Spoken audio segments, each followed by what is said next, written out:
This is Inside Indiana Business Radio for the afternoon of Thursday, July 11th, 2024. I'm Sarah Simcox. Fort Wayne-based Vera Bradley is continuing its restructuring efforts with a full brand transformation. CEO Jackie Ardrey said the company is launching a new logo, in-store renovations, optimized website experience, and an elevated product line as a means of reinvigorating the business and restoring brand relevance. Over the last few years, we conducted a really comprehensive analysis of the business, looking at sales data, customer demographics, and competitors, as well as looking at kind of macroeconomic trends. And it really resulted in this conscious pivot to reposition and refresh the line to ensure long-term health of the brand for years to come. The refresh includes a boost in marketing efforts with actress Zooey Deschanel as a brand ambassador. New York-based home furnishings company Safavieh plans to expand its distribution operations in Whitestown and hire 60 new employees by 2027. The company is investing $62 million to build a 600,000 square foot warehouse at Indianapolis Logistics Park Northwest by next year. After a record-breaking event in Indianapolis this year, TechPoint is moving its annual Mira Awards Gala north. The Growth Initiative for Indiana's tech sector said Thursday that the event, billed as the Oscars of Indiana Tech, will take place at the Palladium in Carmel in 2025. From the number one source for Indiana business news, this is Inside Indiana Business Radio.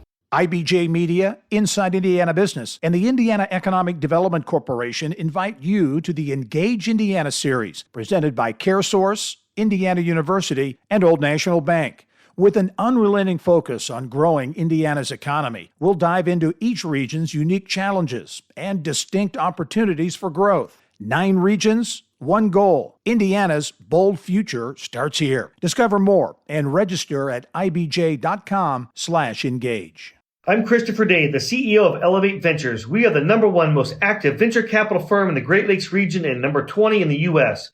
We invest in innovative Indiana companies. Today, Indiana has monikers including Amateur Sports Capital of the World, Racing Capital of the World, and Crossroads of America. Now is our opportunity as a state to chart the next 50 years. The productivity boom is well underway, and Indiana has the opportunity to become the innovation capital of the world. Visit elevateventures.com/why Indiana to learn more. To give an added jolt to government efforts to deter criminal misconduct in merger and acquisition transactions, the U.S. Department of Justice unveiled a new safe harbor policy last year geared toward voluntary self-disclosures. Deputy Attorney General Lisa Monaco announced the new policy in October. Attorneys familiar with the safe harbor are taking a wait-and-see approach as to the policy's impact on the volume of M&A deals and how it will be enforced.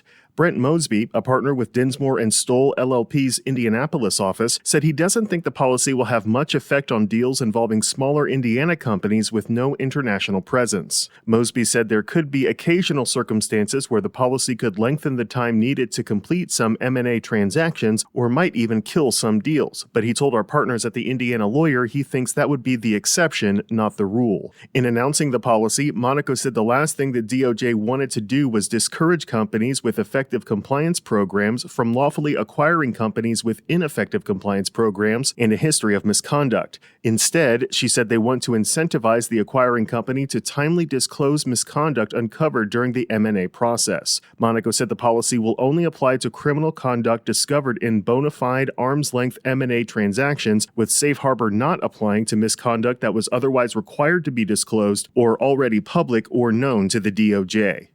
Alex Brown, Inside Indiana Business Radio. Cummins and Stellantis are among the manufacturers in 8 states that will receive a total of $1.7 billion in federal grants to help restart or expand electric vehicle manufacturing and assembly sites. Stellantis will receive $650 million to convert a Kokomo transmission plant to produce electric vehicle components, which will result in the retention and upskilling of 585 employees. Columbus-based Cummins is in line to receive a $75 million grant, which the company will match for a total of $150 million to convert about 360,000 square feet of its existing Columbus engine plant for the manufacture of zero-emissions components and electric powertrain systems. Cummins expects to add about 250 new full-time jobs at the facility as a result of the project. Purdue University is leading a coalition of academic partners vying for $160 million in federal funding it says will establish Indiana and Southern Michigan as the Silicon Valley for sustainable, cost-effective housing. The Next House initiative aims to leverage the partners' research and testing capabilities to develop the next generation of factory-built housing. Civil engineering professor Travis Horton says the effort has three key components. Use-inspired research is one of the areas. Now, that's where we're fortunate to have four fantastic research universities who are partners. The next we have is translation to practice. So how do we get all of these great ideas out of the laboratory, out of the universities, and actually into practice within the housing, residential housing space? Then the other is workforce development. We recognize that in order to have an economic engine, we're going to have a workforce. If the team receives the funding, it will build a prototyping and testing facility on Purdue's West Lafayette campus. Horton added the goal is to address the housing shortage that has gripped the entire country, especially when it comes to affordable housing.